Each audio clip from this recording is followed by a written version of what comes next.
इसका आंसर होगा।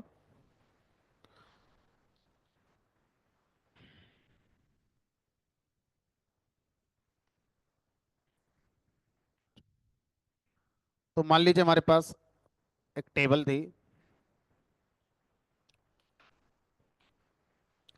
स्टूडेंट्स, और एक टेबल थी हमारे पास student info.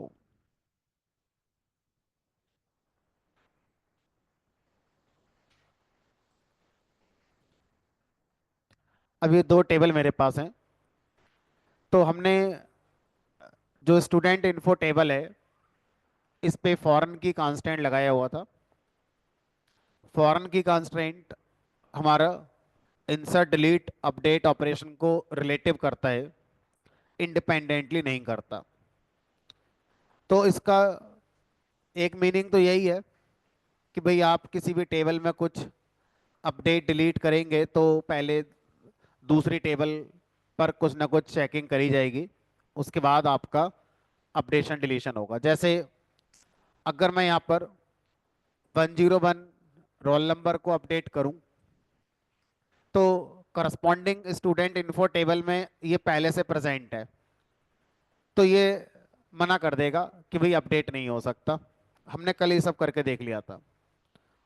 Update table students set roll number equal to मान लो 501, where roll number equal to 101।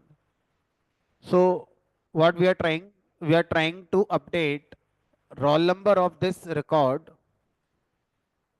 from 101 to 501।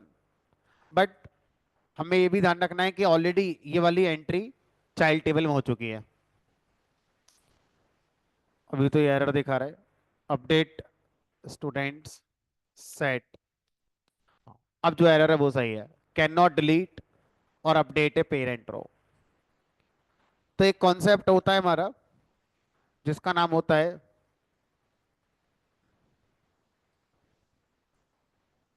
Update cascade करके। अपडेट कास्केड कॉन्सेप्ट ये कहता है कि अगर आप पेरेंट टेबल में इस तरह के चेंजेस करते हैं, तो करस्पॉन्डिंग चाइल्ड टेबल के अंदर वो चेंजेस अपने आप कर दिए जाएंगे। अगर आप बिना अपडेट कास्केड के फॉरेन की डिफाइन करते हैं, बहुत जरूरी बात है तो मैं रुक जाता हूं, आप भी कर लो पहले।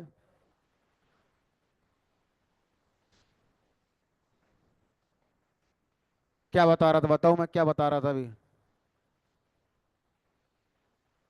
क्या डिस्कस कर रहे हैं हम? अभी हम क्या डिस्कस कर रहे हैं क्लास में? ठीक है, उसके बाद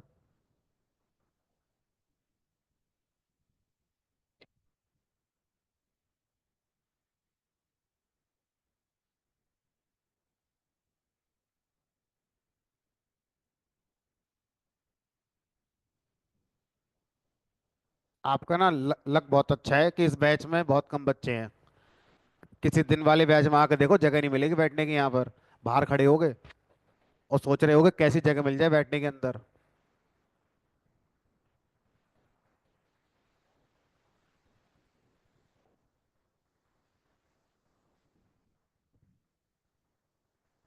बहरहाल आ जाओ। तो अब दोबारा समझते हैं पूरा कॉन्सेप्ट क्या था। अगर हमारे पास कोई एक पेरेंट टेबल है और ये हमारे पास चाइल्ड टेबल है, इस पेरेंट टेबल पे हमने कोई भी अपडेट अगर करा, तो पहले चेक किया जाता है कि आप जिस प्राइमरी की को अपडेट कर रहे हो यहाँ पर, और ये स्पेशली उस कॉलम के लिए डिस्कशन कर रहे हैं हम लोग जो प्राइमरी की वाला है ना। तो यहाँ पर हमने प्राइमरी की को अपडेट करा। अगर ये प्राइमरी की ऑलरेडी चाइल्ड टेबल में प्रेजेंट है ना, तो आपका यहाँ पर ये अपडेट ऑपरेशन नहीं होता है, फेल हो जाता है। अब इसका एक दूसरा तरीका ये होता है कि update operation relative to table होगा, का मतलब है कि हम ये कह रहे हैं कि अगर हम यहाँ अपडेट करें तो करस्पॉन्डिंग चाइल्ड टेबल के अंदर भी अपने आप अपडेट हो जाए। हमें यहाँ करने दो, एरर मत दो। और चाइल्ड टेबल में अगर ये प्राइमरी की वैल्यू पड़ी हुई है तो यहाँ भी अपडेट कर दो हमारे लिए। ठीक है। तो अब मैं यहाँ पर इसको अपडेट करूंगा 501, ऑटोमेटिकली यहाँ पर अगर ये आ चुका है तो यहाँ भी 501 हो जाएगा। ऐसा करने के लिए जब हम फॉरेन की कांस्टेंट बनाएंगे तो इस फॉरेन की कांस्टेंट के साथ हम एक और कॉन्सेप्ट यूज करेंगे जिसका नाम है अपडेट कास्केड। जब हमने फॉरेन की बनानी होती है उसी समय हम इसको डिफाइन कर सकते हैं। अगर हमने फॉरेन की पहले बना रखी है और हमें याद आया कि ये फीचर हम चाहते हैं, मिस हो गया था हमारा, तो आपको फॉरेन की पहले ड्रॉप करनी होगी और दोबारा से फॉरेन की लगानी होगी और उसके साथ आप अपडेट कास्केड को डिफाइन करेंगे। कैसे करेंगे वो देखते हैं। तो सबसे पहले मुझे क्या करना होगा, इस टेबल के अंदर जो हमारा रोल नंबर कॉलम है, इस रोल नंबर कॉलम पे जो फॉरेन की लगी हुई है इसको यहां से मुझे ड्रॉप करना होगा। यहाँ लिखेंगे ऑल्टर टेबल, टेबल का नाम student underscore info, drop constraint और कांस्ट्रेंट का नाम। तो आई गेस मुझे याद आ रहा है कांस्टेंट का नाम हमने रोल अंडरस्कोर एफ के रखा था, यह दिख भी रहा है। ठीक है। तो आपने जो रखा होगा आप वो नाम देंगे, alter table student info drop constant roll underscore F K. तो अब जो हमारी टेबल थी हमारा वहां से कांस्टेंट ड्रॉप हो गया। अब मैं दोबारा से स्टूडेंट टेबल पर, सॉरी स्टूडेंट इन्फो टेबल पर रोल नंबर पर फॉरेन कांस्टेंट लगाऊंगा, लेकिन इस बार अपडेट कास्केड का यूज करके लगाऊंगा। तो सिंटैक्स होगा हमारा alter table student underscore info add constant, constant का नाम मान लो वही दे दिया, रोल अंडरस्कोर एफ के, और उसके बाद कांस्टेंट का टाइप लिखेंगे फॉरेन की, ब्रैकेट में जिस टेबल को आप मॉडिफाई कर रहे हो, सॉरी ऑल्टर कर रहे हो, उसमें किस कॉलम को फॉरेन की बनाना है उसका नाम रोल नंबर कॉलम बना दिया। फिर रेफरेंसेस नेक्स्ट लाइन पे ले आते हैं। रेफरेंसेस जो इसकी पेरेंट टेबल है उस टेबल का नाम स्टूडेंट, ब्रैकेट में उसके उस प्राइमरी की कॉलम को रेफर करेंगे और प्राइमरी की हमारी यहाँ पर है रोल नंबर। अब कल तक क्या था, यहां तक था और हम एंटर कर देते थे, लेकिन आज नहीं करना है। अब यहां पर हम लिखेंगे आगे ऑन अपडेट कास्केड। तो ये आपको तीन अलग अलग कीवर्ड हैं, ऑन अलग कीवर्ड है, अपडेट अलग कीवर्ड है, कास्केड अलग कीवर्ड है, तीन अलग अलग कीवर्ड्स हैं। ये कीवर्ड मिलकर अब क्या कर रहे हैं, इस पेरेंट टेबल को ये कह रहे हैं कि अगर आपके अंदर ये वाला कॉलम मॉडिफाई हो तो इसके करस्पॉन्डिंग जो यहां पर फॉरेन की कॉलम है ऑटोमेटिकली अपडेट हो जाएगा। ठीक है, चलो देखते हैं इस बार। Failed to open reference table student, देखते हैं क्या दिक्कत आई। स्टूडेंट्स, ठीक है। अब एक बार दोबारा से पोजीशन देखते हैं, सेलेक्ट स्टार फ्रॉम स्टूडेंट्स, ये है पेरेंट टेबल, और select star from student underscore info, ये आपकी चाइल्ड टेबल। अब मैं फिर से किसी ऐसे पेरेंट रिकॉर्ड को अपडेट करूंगा जिसकी एंट्री ऑलरेडी चाइल्ड में हो चुकी है, क्योंकि तभी अपडेट कास्केड आपको सीखने को मिलेगा। तो अब ये दो बार आ चुका है, मैं इसको अपडेट करता हूं पेरेंट टेबल में। तो मैं लिखूंगा यहां पर अपडेट, पेरेंट टेबल का नाम है स्टूडेंट्स, सेट, वहां पर कॉलम का नाम रोल ही है, हमें यही लिखना है, ठीक है। Set roll is equal to like 501 कर दिया, जो पहले हम ट्राई कर रहे थे। वेयर अभी जो रोल नंबर है 101, तो यहाँ पर 101 जिसका रोल नंबर है वो हमारा अपडेट होकर 501 हो जाएगा। अब एंटर करेंगे, इस बार एरर नहीं आई। अब आप देखेंगे कि आपकी जो स्टूडेंट टेबल है वहां पर 101 501 हो गया, और करस्पॉन्डिंग जो टेबल थी चाइल्ड वाली उसके अंदर भी ऑटोमेटिकली क्या हो गया, 501 हो गया। तो ये पर्पस होता है हमारा अपडेट कास्केड का। सेम कॉन्सेप्ट होता है हमारा डिलीट कास्केड का भी। डिलीट कास्केड में भी यही होगा कि आपने अगर किसी एक टेबल से रिकॉर्ड डिलीट करा तो ऑटोमेटिकली जो रेफरेंसिंग टेबल है वहां से आपका डिलीट हो जाएगा, ठीक है। चलिए, आई होप आपका आंसर मिल गया होगा जो आपने कल पूछा था, ठीक है। अब आगे बढ़ते हैं इस बात के लिए। ये एक काम करते हैं, जो अपने नोट्स हैं उनको भी अपडेट कर लेते हैं, जब पढ़ा है तो अपडेट कर लेते हैं उन्हें भी।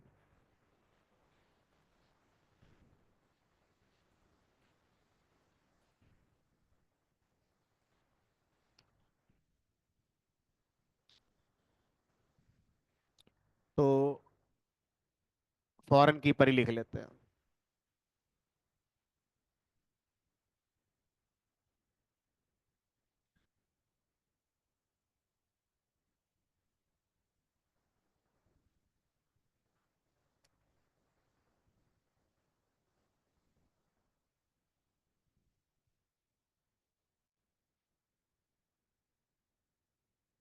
इफ वी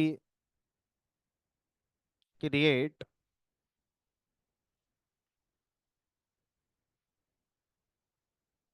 फॉरेन की constraint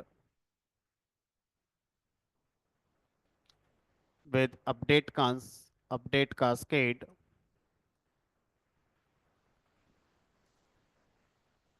then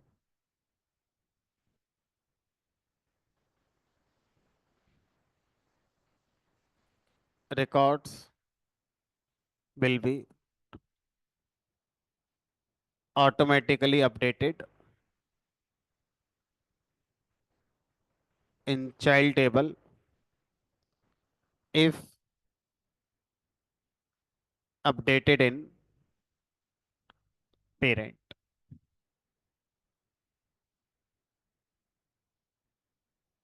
Syntax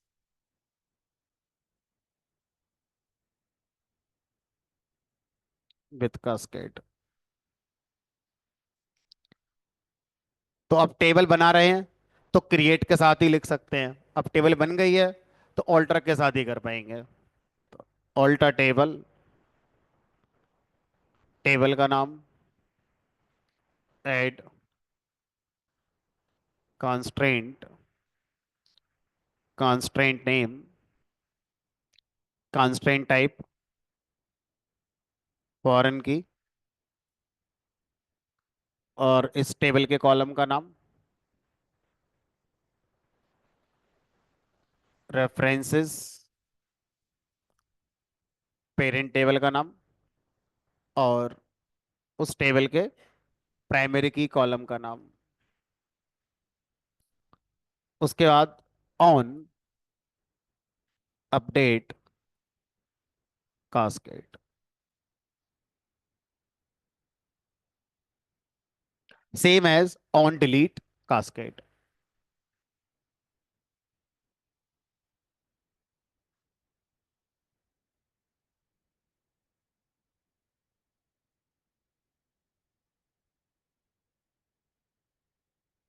we may also create foreign key constraint with on delete cascade।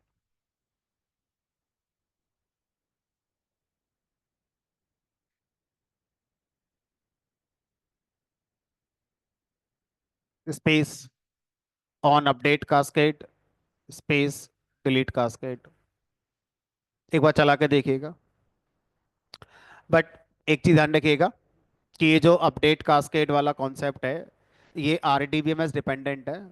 It is not guaranteed कि other R D B M S भी इसको सपोर्ट करते होंगे। जैसे हम माई एसक्यूएल पर प्रैक्टिस कर रहे हैं, मार्केट में अगर हम देखें तो MS SQL भी है माइक्रोसॉफ्ट वाला, पोस्ट ग्रे भी है, या IBM का DB2 भी है। तो ये कुछ जो एक्स्ट्रा पॉइंट है वाले, ये RDBMS डिपेंडेंट होंगे, ठीक है। हर RDBMS के अकॉर्डिंग हमें समझना पड़ेगा।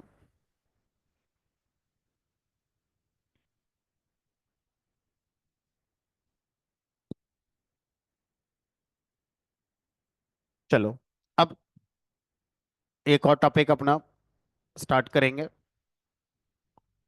SQL के अंदर, और उस टॉपिक का नाम है combining data from multiple tables. अगर हम मल्टीपल टेबल्स रखते हैं और डेटा को हम सेलेक्ट करके दिखाना चाहते हैं, और अलग अलग टेबल से सेलेक्ट करके सिंगल रिजल्ट में लाना चाहते हैं, तो उसको हम बोलते हैं कंबाइनिंग डेटा। तो कैसे करेंगे उसको देखेंगे।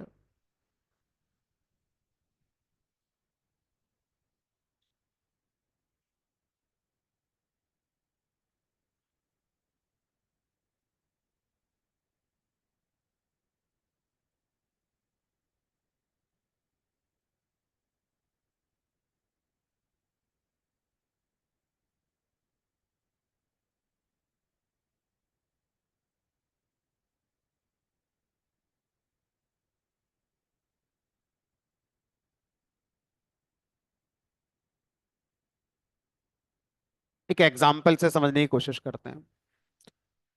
मान लीजिए अभी मैं आपका बैच ले रहा हूँ, और इस बैच में मान लीजिए जितने भी स्टूडेंट्स हैं, मैंने उन सब का डेटा स्टोर कर रखा, और लेटर सपोज टेबल का नाम 630 है फॉर एग्जांपल।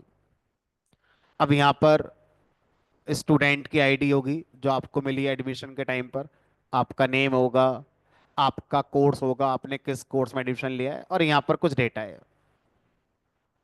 अब जिस तरह से मैं आपके बैच के स्टूडेंट का डेटा एक टेबल में मेंटेन कर रहा हूँ, माइट बी अदर बैचेस जो मैं पढ़ा रहा हूँ, उनमें जो स्टूडेंट्स होंगे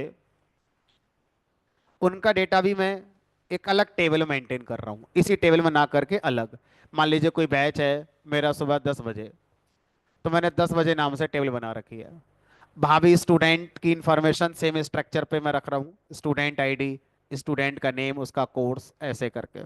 तो ऐसे करके मैं जितने बैचेस ले रहा हूँ, मान के चलते हैं हर बैच के स्टूडेंट का डेटा मैंने एक अलग टेबल के अंदर स्टोर करा हुआ है। अब मुझे क्या करना है, मान लीजिए मैं चाहता हूँ कि जितने भी स्टूडेंट पढ़ते हैं मेरे अलग अलग बैचेस में, सबका डेटा एक जगह आ जाए। मान लीजिए मुझे किसी को कोई मैसेज करना है, या कोई और इन्फॉर्मेशन पास करनी है, और ऐसी इन्फॉर्मेशन है जो सबको देनी है मुझे, तो मैं या तो अलग अलग उस बात को करूंगा, और कई बार करना पड़ेगा, या पहले मैं क्या करता हूँ सारे डेटा को कंबाइन कर लेता हूँ, और जब कभी मुझे कंबाइंड इन्फॉर्मेशन शेयर करनी होगी उस डेटा पर करता रहूंगा अपना आगे। ठीक है। तो यहाँ पे मुझे जरूरत महसूस हुई कि मैं सारे टेबल, या जितने भी टेबल्स के लिए मेरी रिक्वायरमेंट है, उन सबके डेटा को कंबाइन करके और मैं एक ही जगह पर अपना ले आऊं।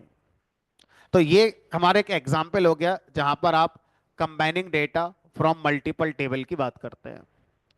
दूसरा एग्जाम्पल, अभी आपने यहां पर स्टूडेंट और स्टूडेंट इन्फो टेबल दो बना रखी है। अब अगर मैं रोल नंबर 501 की कंप्लीट डिटेल देखना चाहता हूं, डेट मीन्स उसका रोल नंबर, उसका नाम, उसका कोर्स, उसके मार्क्स, उसका नाम, सॉरी उसका एड्रेस, उसका मोबाइल नंबर, तब जाके एक कंप्लीट इंफॉर्मेशन किसी स्टूडेंट की तैयार होगी। तो अगर मैं दो टेबल से डेटा उठाने जा रहा हूं, तो फिर से मुझे इसी टॉपिक को याद करना होगा, combining data from multiple tables. अब इस काम को करने के दो तरीके होते हैं। एक तरीके का नाम होता है हमारा यूनियन, और दूसरे तरीके का नाम होता है join.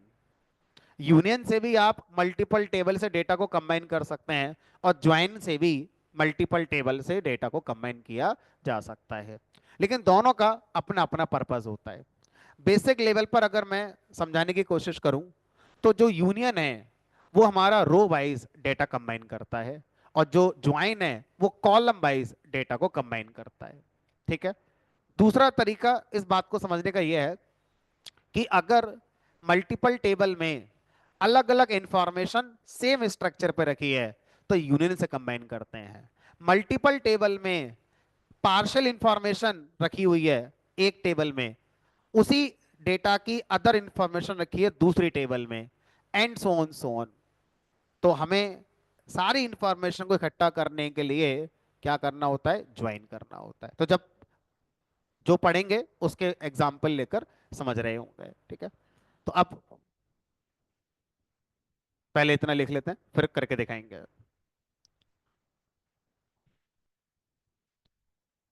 It is a technique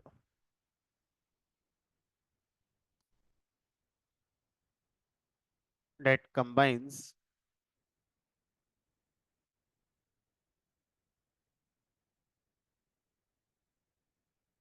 records from multiple tables. There are mainly two approaches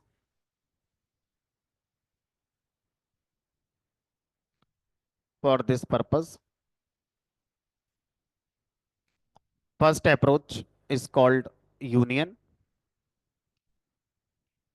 Second approach is called join. तो पहले दोनों पढ़ लेते हैं, फिर डिफरेंस डिस्कस कर लेंगे, और फिर पढ़ने के बाद शायद जरूरत ही नहीं पड़ेगी, खुद ही आपको समझ में आ जाएगा कि यूनियन और ज्वाइन दोनों एक दूसरे का अल्टरनेट नहीं हो सकते। ऐसा नहीं हो सकता कि जहां यूनियन की जरूरत है वहां ज्वाइन लगा लिया और जहां जरूरत है ज्वाइन की वहां यूनियन, ऐसा नहीं होगा। दोनों का स्पेसिफिक पर्पस होता है, पढ़ने के बाद खुद ही समझ में आ जाएगा, है ना। तो पहले यूनियन को पढ़ेंगे आज।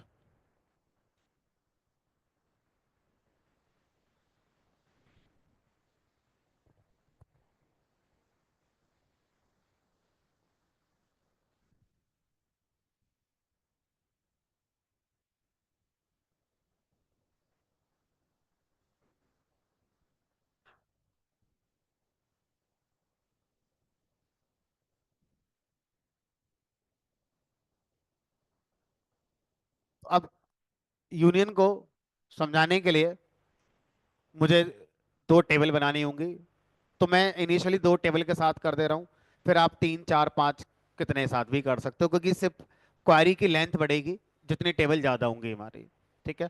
तो दो के साथ देखते हैं पहले। तो इसी एग्जाम्पल को मैं बना लेता हूँ जो मैंने आपको डिस्कस किया था, बैचेस वाला। तो एक टेबल बनाई मैंने, क्रिएट टेबल, मान लो उसका नाम मैंने बैच बन कर दिया, और इस टेबल के अंदर मैंने कुछ इंफॉर्मेशन लिखी, लाइक स्टूडेंट का नेम वेर कर दिया।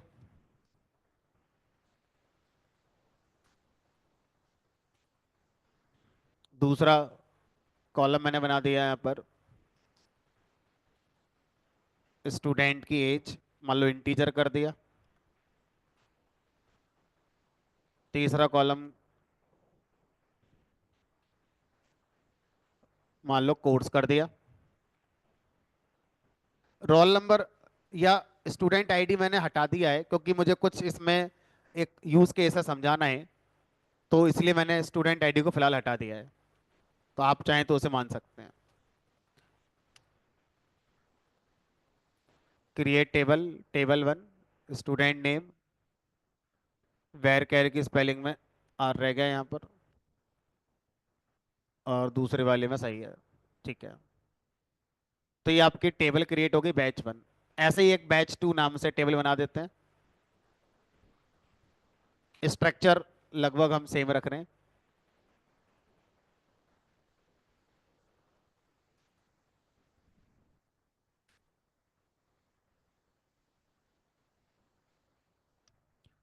दो टेबल हमने यहाँ पर क्रिएट कर ली, बैच वन, बैच टू, तीन तीन कॉलम के साथ।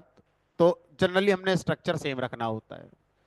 तो मोस्ट ऑफ द टाइम जब यूनियन को आप पढ़ोगे तो आप पाओगे कि जिन टेबल्स का यूनियन कर रहे हैं उनका स्कीमा लगभग सेम है, स्कीमा स्ट्रक्चर एक ही बात है।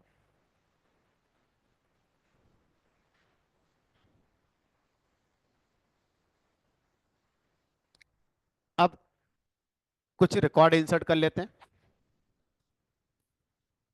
इंसर्ट इनटू, टेबल का नेम है पहला बैच 1, वैल्यूज, और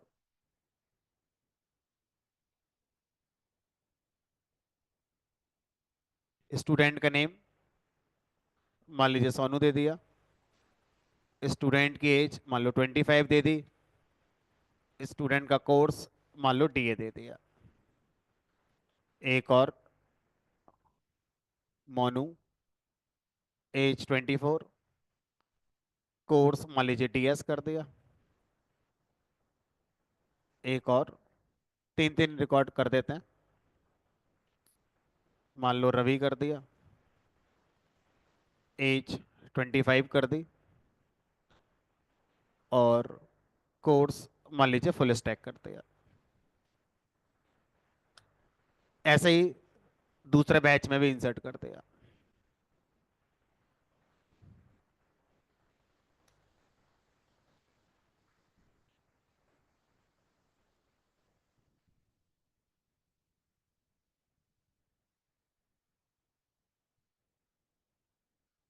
अब मैं एक कोइंसिडेंस लेके चल रहा हूं यहां पर, कि हमारा जो दूसरा वाला बैच है, इसमें एक स्टूडेंट ऐसा है जिसका नाम, जिसकी एज और जिसका कोर्स ये सेम है। तो देयर में भी ए चांस कि ऐसा हो सकता है, कोइंसिडेंस हो सकता है ना। क्योंकि इस पॉइंट को लेकर आने से कुछ सीखने को मिलेगा। इसलिए मैंने स्टूडेंट आईडी नहीं रखी, क्योंकि स्टूडेंट आईडी शायद आप बोलोगे कभी सेम ही नहीं हो सकती, बट नाम एज कोर्स तो सेम हो ही सकता है ना।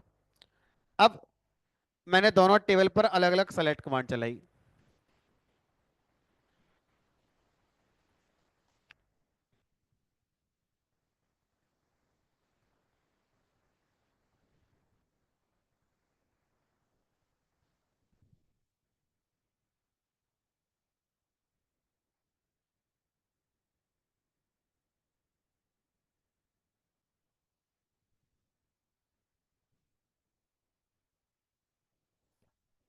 अब मुझसे कहा गया इन दोनों टेबल के डेटा को कंबाइन कर दीजिए।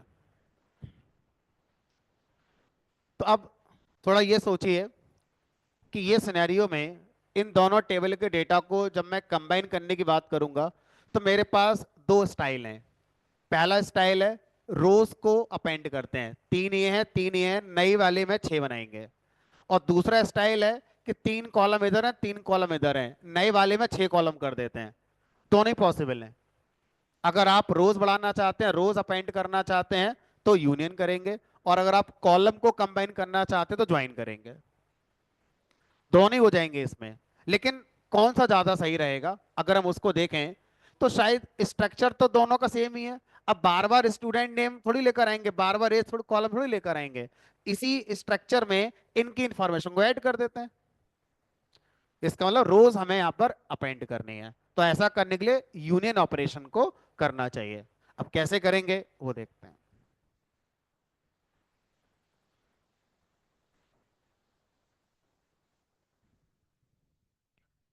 तो अब यहाँ लिखेंगे सेलेक्ट स्टार फ्रॉम बैच 1। अब इसके बाद जो आप सेमीकोलन से कमांड को एंड कर रहे थे उसे मत करिए। उसके बाद यूनियन कर दीजिए। तो बेटर है रीडेबिलिटी के लिए मैं नेक्स्ट लाइन पे चला जाता हूँ। ऐसा कोई रूल नहीं है, ठीक है, रीडेबिलिटी बढ़िया बनी रहेगी। यूनियन एक कीवर्ड है जो सेलेक्ट कमांड के रिजल्ट को दूसरे सेलेक्ट कमांड के रिजल्ट से कंबाइन करने के लिए यूज किया जाता है, यूनियन। उसके बाद सेलेक्ट स्टार फ्रॉम बैच 2। तो इस तरह से अगर और भी है तो ये सेमीकोलन नहीं लगाएंगे। फिर union select star from batch 3, union select star from batch 4। इस तरह से कितनी भी टेबल के साथ आप यूनियन को अपना परफॉर्म कर सकते हैं, लेकिन एक यूनियन दो टेबल के बीच में यूज होगा। फिर आप इस तरह से कितने भी यूनियन लगाकर मल्टीपल टेबल को स्पेसिफाई कर सकते हैं। अब एंटर करेंगे, कुछ ऑब्जर्व करिए रिजल्ट में।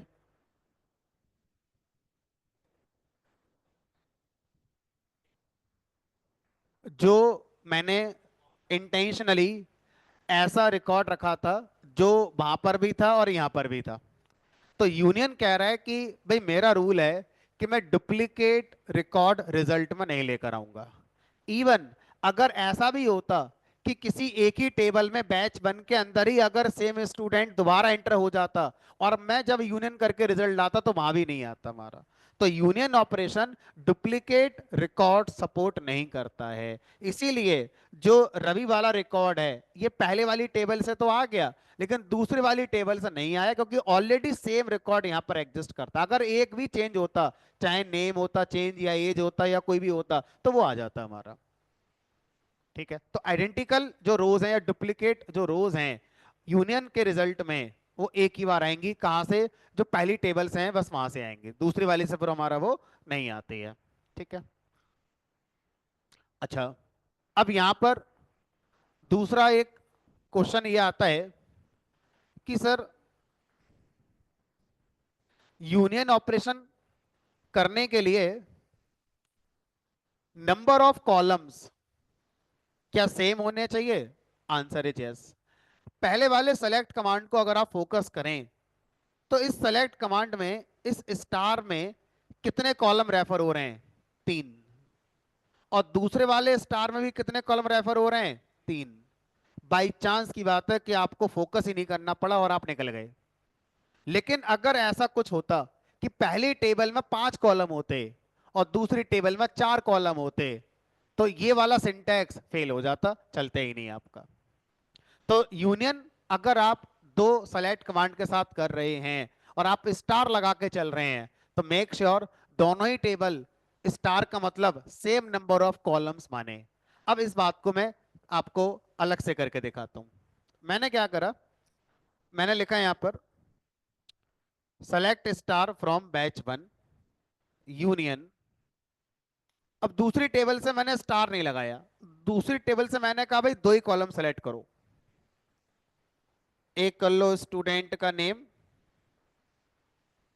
कॉमा लगाकर, दूसरा कर लो स्टूडेंट की एज।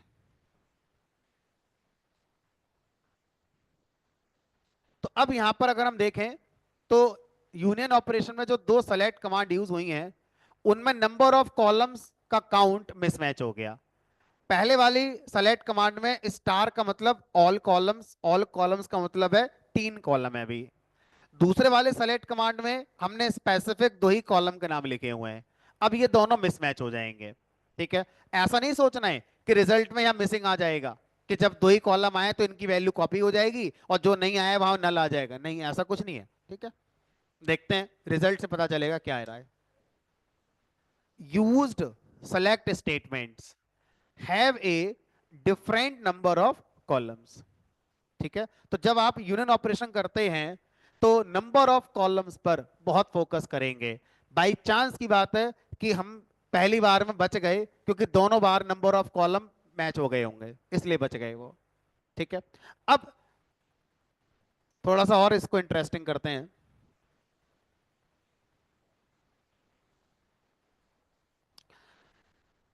आप लोग कोशिश करना कि मैं जो कर रहा हूं वो सही है या नहीं।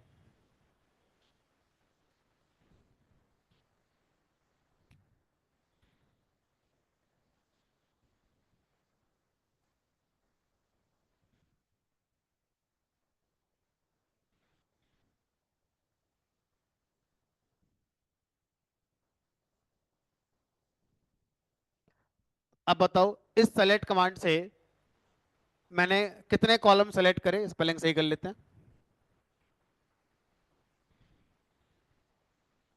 3 कॉलम।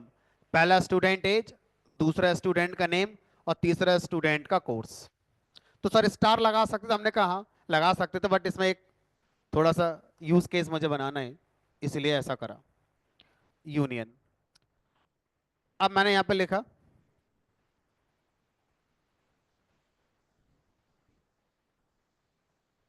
स्टूडेंट नेम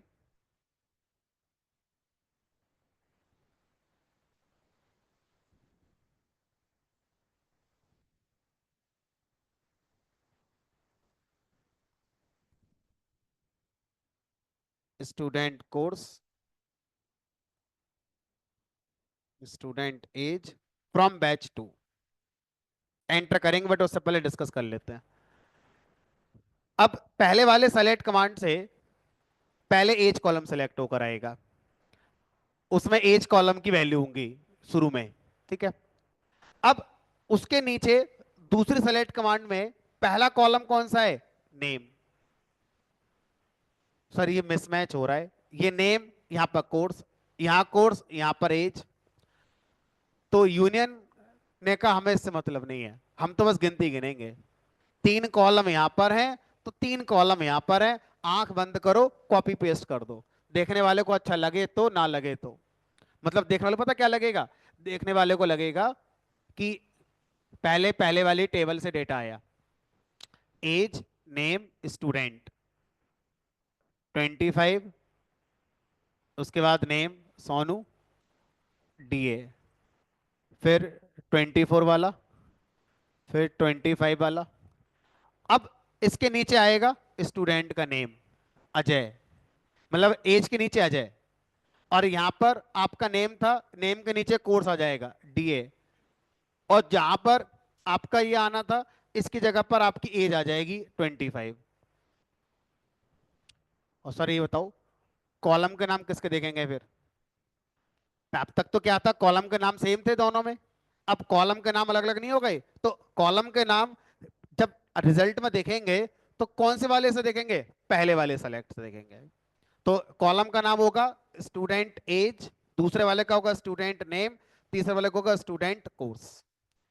तो देखने वाले को बहुत अजीब सा लगेगा, बट एक यूज केस है जिसको हमें हैंडल करना आना चाहिए।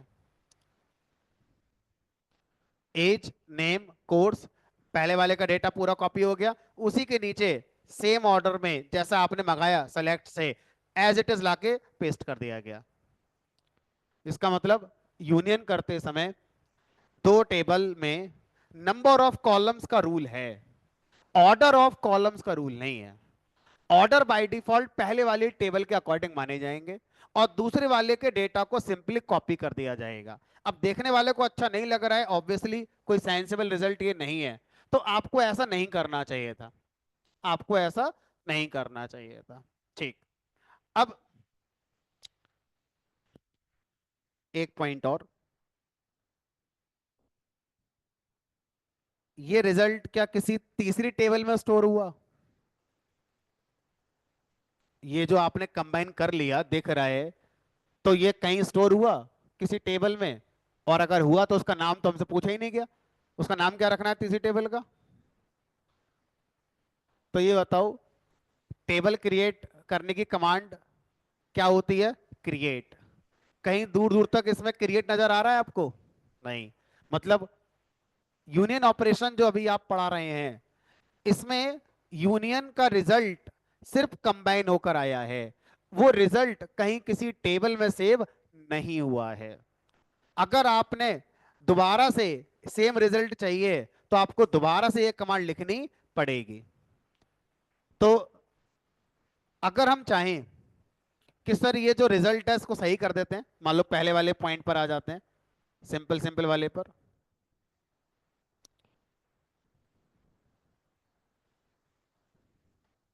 अब हम चाहते हैं कि ये रिजल्ट कहीं सेव हो जाए, ताकि हमें दोबारा से यही रिजल्ट लाने के लिए फिर से सेलेक्ट कमांड ये ऐसे ही ना चलानी पड़े, क्योंकि चलो अभी तो दो ही टेबल हैं, लिख भी लेंगे। मान लो 10 बैचेस का डेटा होता तो 10 कमांड ऐसी लिखी होंगी मैंने, तो मैं चाहूंगा कि ये कंबाइन होकर एक टेबल में स्टोर हो जाए हमारा, करेंगे वो भी।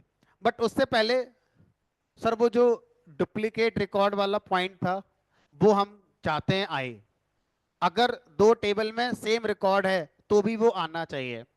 अगर आप ऐसा चाहते हैं तो सिंपल एक जगह चेंज करना है, यूनियन की जगह यूनियन ऑल लगाना है, यूनियन के साथ एक कीवर्ड और जोड़ देना है, ऑल कीवर्ड, बीच में स्पेस आएगा।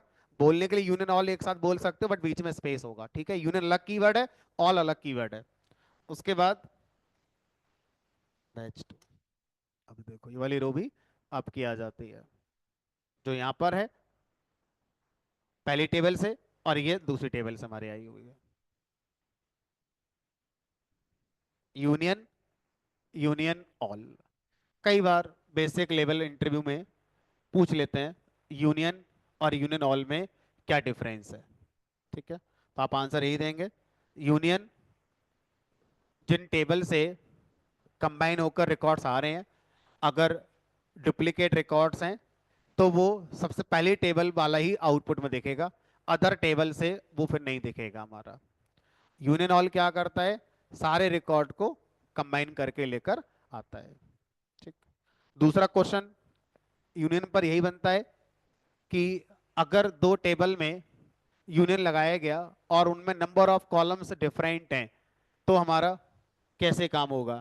तो आप क्या करेंगे, आप बोलेंगे कि अगर हम स्टार लगाकर दोनों टेबल से डेटा ला रहे हैं फिर तो एरर आएगी। तो अब मुझे आप बताओगे क्या इस क्वेश्चन का आंसर हमारा होगा या नहीं। मान लीजिए टेबल है, इस टेबल में T1 नाम की टेबल है, इसमें 3 कॉलम है, A B C। देखते हैं आप लोग क्या सोचते हो। और एक T2 टेबल है, इसमें 2 कॉलम है, A और C। मुझसे कहा जा रहा है इन दोनों का यूनियन कर दो। तो क्या लगता है आपको, इन दोनों टेबल का यूनियन हो पाएगा या नहीं। हाँ,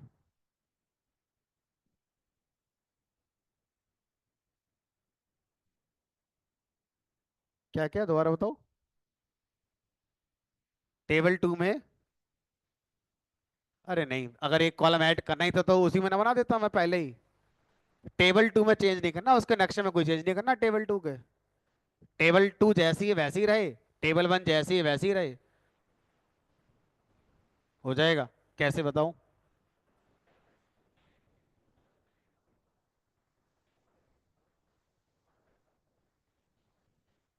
चलो, कैसे होगा वो देखते हैं। कुछ ऑनलाइन स्टूडेंट बताना चाह रहे हैं, एक बार देखते हैं क्या बताना चाह रहे हैं।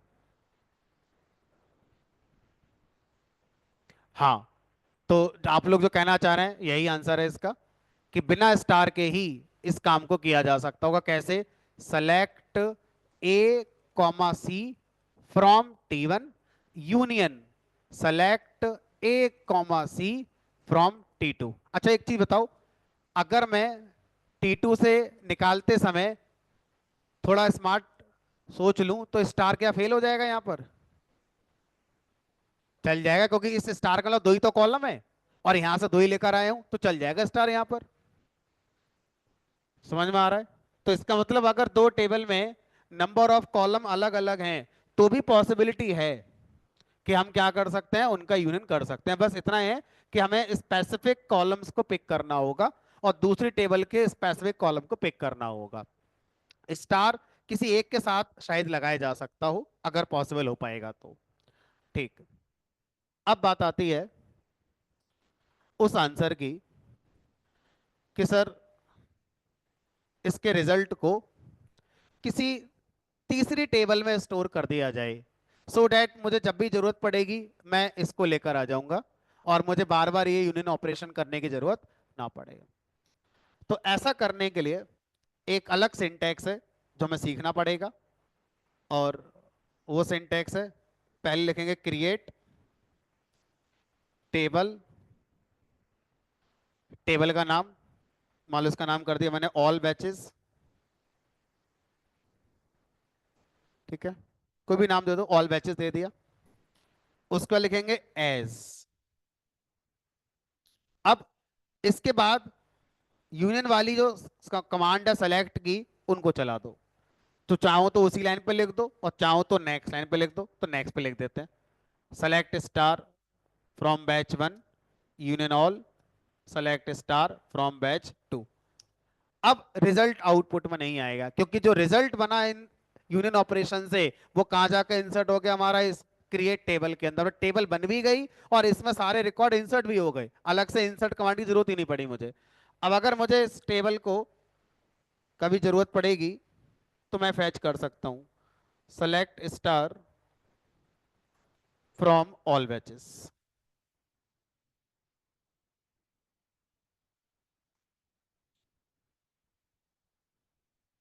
कुछ लोगों का यहाँ पर अपना एक पॉइंट ऑफ व्यू है कि आपने मेमोरी कंजप्शन बढ़ा दिया है। ऑलरेडी ये 3 रिकॉर्ड एक टेबल में मेमोरी खा रहे हैं, ये वाले भी दूसरी टेबल में मेमोरी खा रहे हैं, अब आपने तीसरी बना दी, फिर से मेमोरी लग गई इनकी।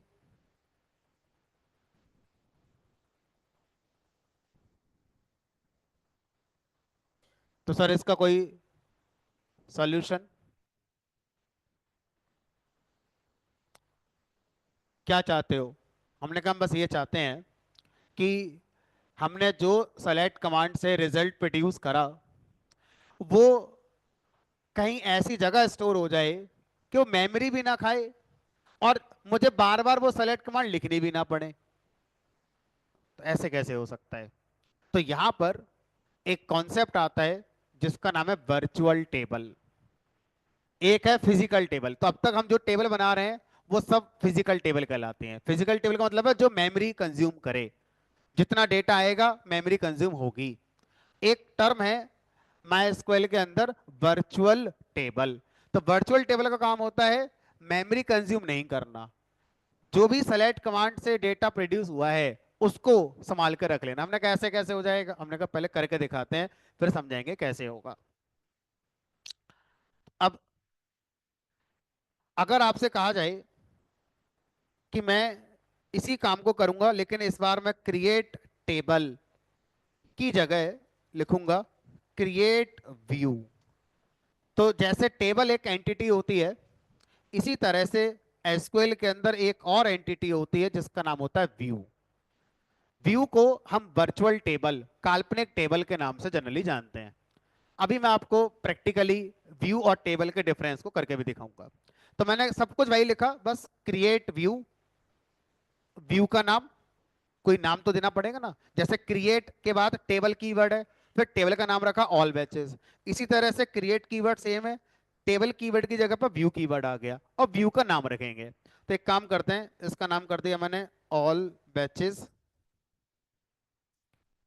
अंडरस्कोर व्यू, जिससे कि मुझे पहचान हो जाएगी कि ये व्यू है मेरा। जरूरी नहीं है कि व्यू जब बनाओगे तो उसके नाम के लास्ट में ये लिखोगे, बट ऐसे ही लिख दिया मैंने। ठीक है।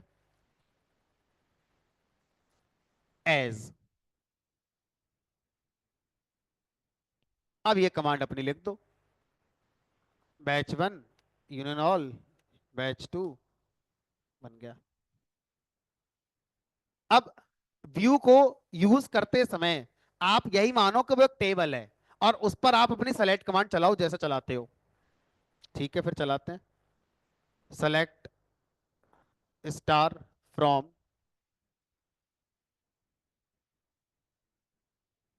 All batches underscore view. ये लो।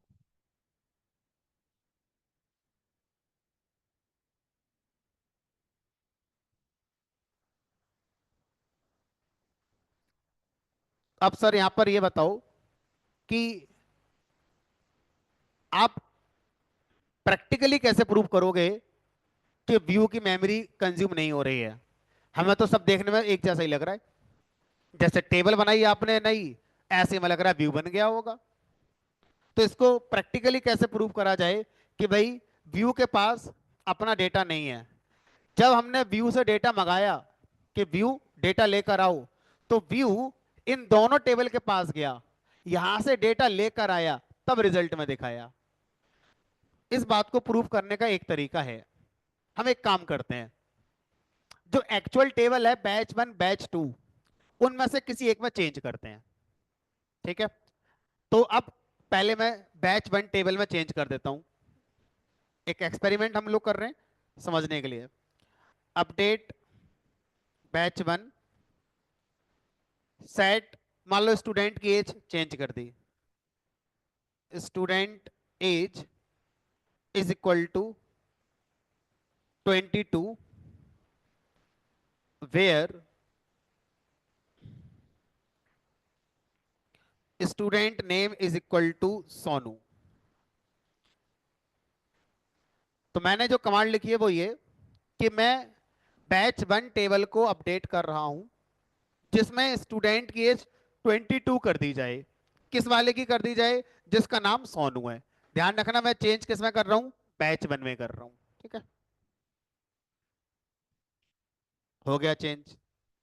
अब अगर मैं व्यू से फिर कहूं कि लाओ भाई मेरा डेटा ला कर दो, और व्यू का कहना यह है कि जब आप मुझसे मंगाते हो तो मैं एक्चुअल टेबल के पास ही जाता हूं डेटा लेने के लिए, अगर ऐसा हुआ तो जब मैं व्यू से डेटा मंगाऊंगा तो यहाँ पर सोनू की एज 25 की जगह क्या आनी चाहिए, अब 22 आनी चाहिए। अगर ऐसा हुआ तो ये इस बात का प्रूफ होगा कि हाँ भाई व्यू के पास तो डेटा ही नहीं था। अगर व्यू के पास अपना डेटा होता तो उसमें तो चेंज होता ही नहीं, है ना। तो अब मैं क्या करता हूँ, व्यू से फिर मंगाता हूँ, select star from all batches view. Sonu की एज 22 आ रही है, 25 से हमारी। अब जो मैंने टेबल बनाई थी ऑल बैचेस वाली, अगर मैं उससे डेटा मंगाऊं तो क्या वहां पर 22 आएगा या 25 आएगा? अगर उस टेबल के अंदर अपना डेटा नहीं है, वो टेबल भी इन दोनों टेबल से डेटा लेकर आएगी, कब? जब उससे हम कहेंगे लाओ डेटा, तो ऐसा ही होगा। और अगर वो टेबल एक फिजिकल है तो इसका मतलब जो उन दोनों से रिजल्ट बना था वो फिजिकली जाकर उस टेबल के अंदर क्या हो गया, स्टोर हो गया है। और अगर अब मैं उस टेबल से मंगाऊंगा तो अभी भी उसमें 25 ही आएगा, उसमें कोई चेंज नहीं हुआ होगा, क्योंकि वो अलग टेबल हो गई हमारी अब, है ना। देखते हैं।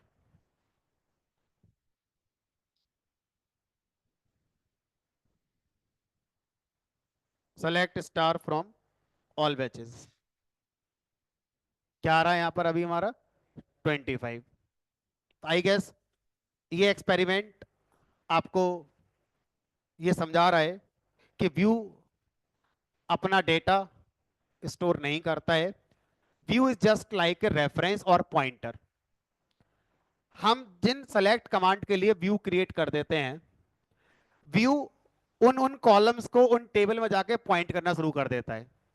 जब हम व्यू से कहते हैं लाओ डेटा, तो जो जो वो पॉइंट कर रहा था वहां से जाकर डेटा लाकर ले आता है।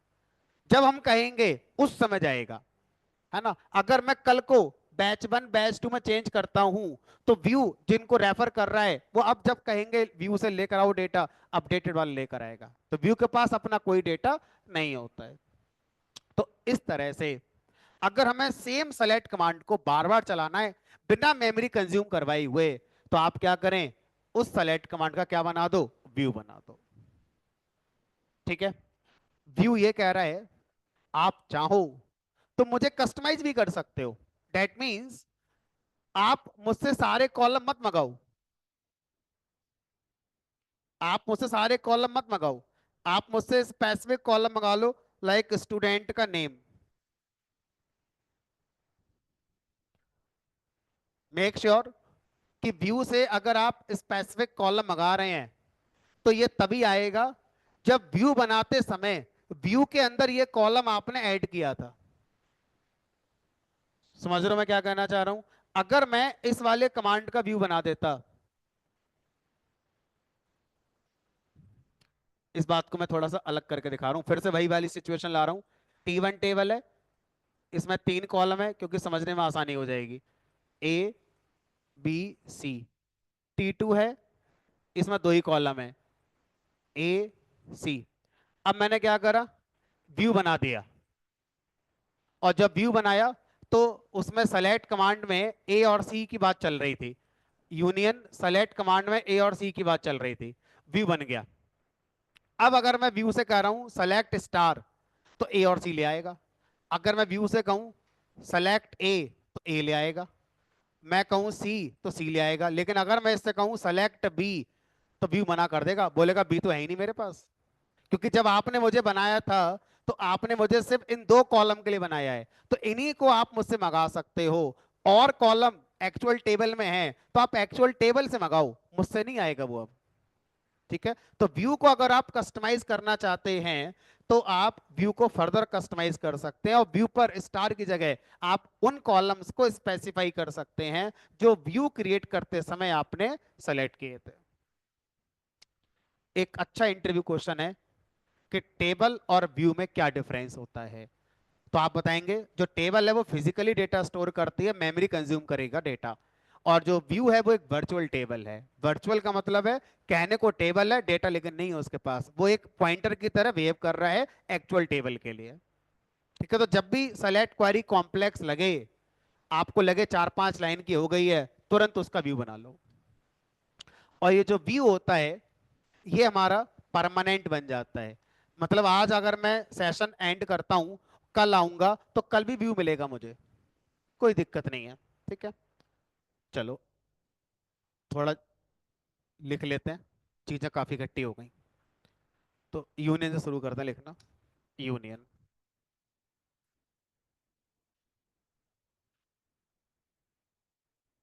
It is use to combine data row wise.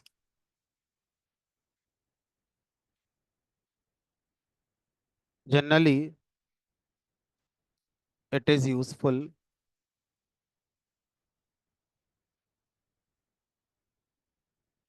when tables are having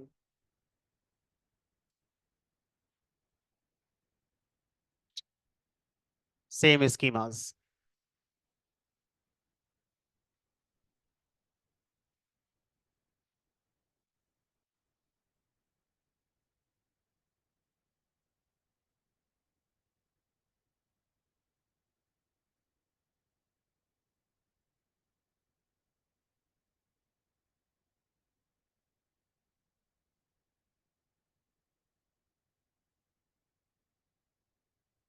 तो पहले मैं सिंपल वाला लिख देता हूँ, टेबल 1।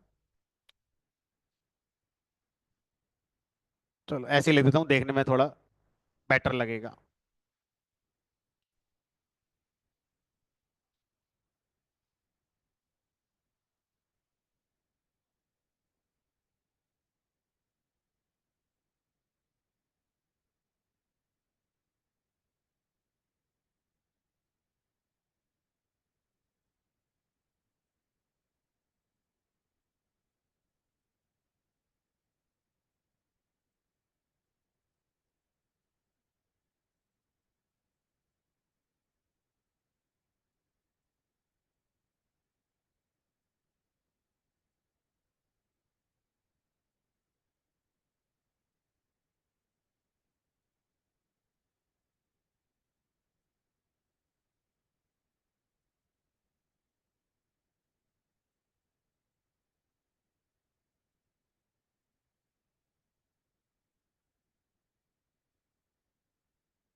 तो मोटा मोटा पॉइंट मैंने लिख दिया यूनियन के बारे में। It is use to combine data row wise.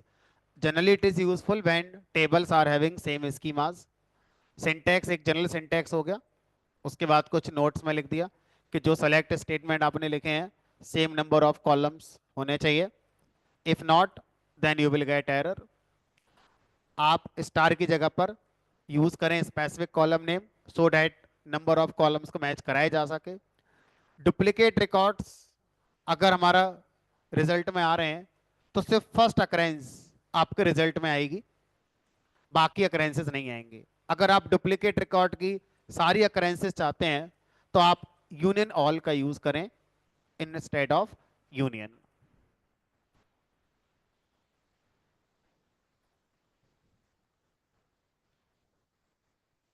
Result of union is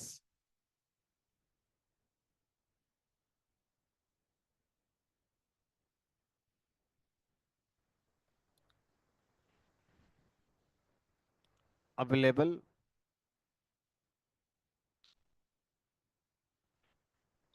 या valid in the result only and we want to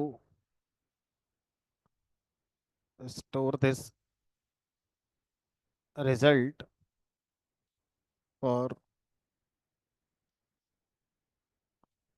further use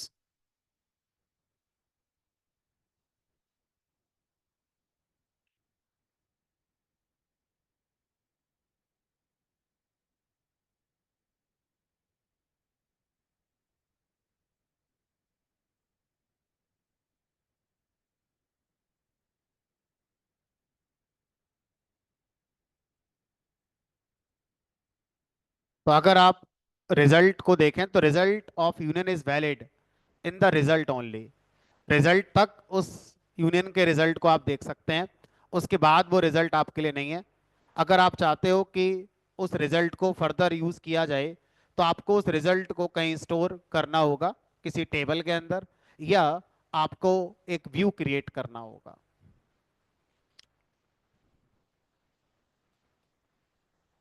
syntax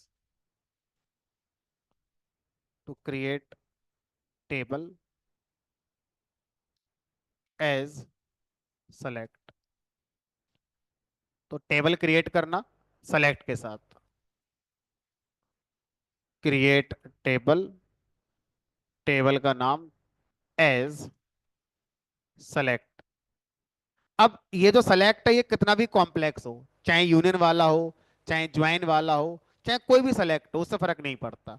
इसका काम है सिंटैक्स का एक टेबल बना देना इस नाम की, और उस टेबल के अंदर वही आ जाना जो आगे सेलेक्ट स्टेटमेंट लिखे हैं, एक लिखा है, दो लिखे हैं, जो रिजल्ट प्रोड्यूस हो रहा है उसको लेकर यहाँ पर लेकर आना।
एक पॉइंट लिखने से रह गया, बताओगे कौन सा पॉइंट लिखने से रह गया है?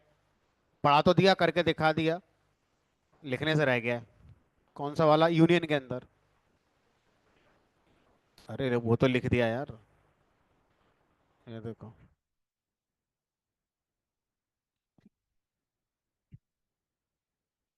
एक पॉइंट लिखने से रह गया, कौन सा वाला? ऑर्डर। उसी से मिलता जुलता है कि अगर टेबल्स में नंबर ऑफ कॉलम सेम है लेकिन नेम ऑफ कॉलम अलग है, तो रिजल्ट में फर्स्ट टेबल के नेम दिखाई देंगे, ना कि दूसरे वाले के दिखाई देंगे। ठीक है, इस बात को कहीं आजू बाजू लिख देते हैं। तो मैं यहां लिख दे रहा हूं, मेरे पास ऑप्शन है बीच में एंटर करने का, आप अपना कॉपी में लास्ट में लिखो, है ना, जहां लिख रहे हो।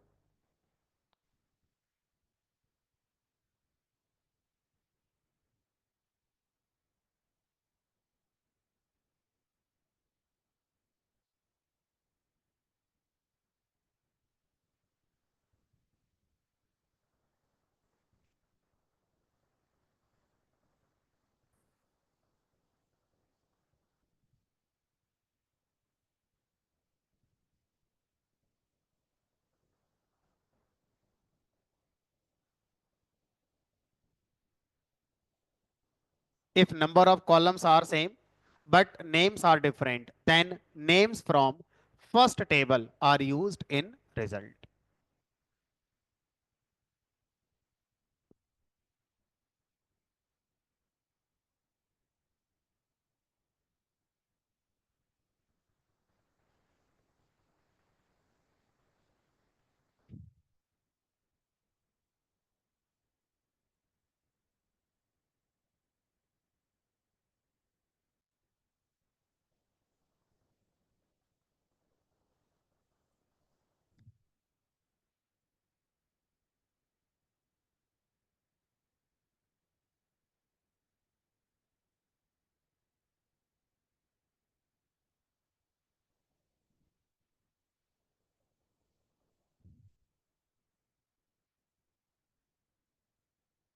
चलो, अब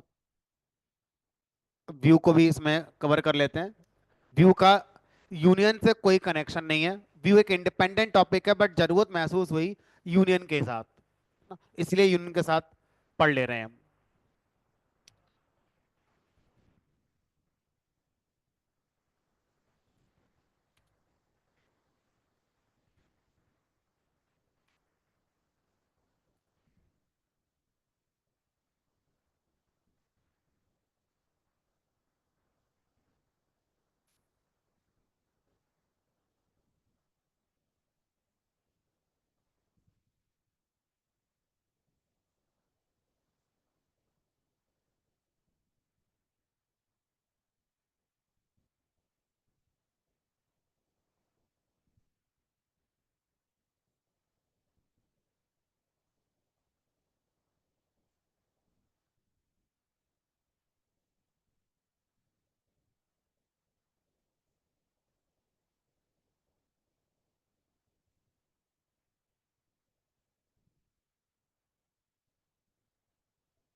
आखिरी पॉइंट एक को लिख देते हैं।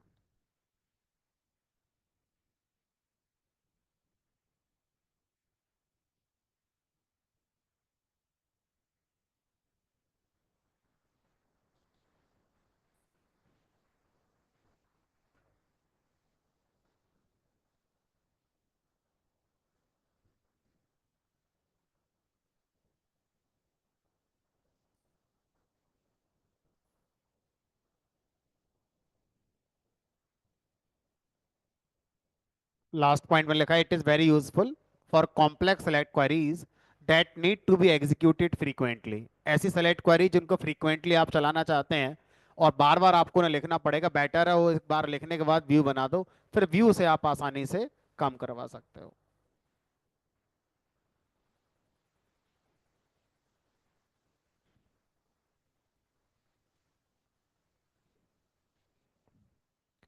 हाँ, मतलब हमें करना नहीं चाहिए बट कर सकते हो, हम व्यू पर अपडेट कमांड चला सकते हैं। अपडेट व्यू का नाम, सेट जो कॉलम उसमें आया था उसकी वैल्यू, जो भी आप करना चाहें कर सकते हैं, बट थिंग इज कि जो अपडेट होगा फिर वो एक्चुअल टेबल में ही हो जाएगा, क्योंकि व्यू के पास तो डेटा है ही नहीं अपना, है ना।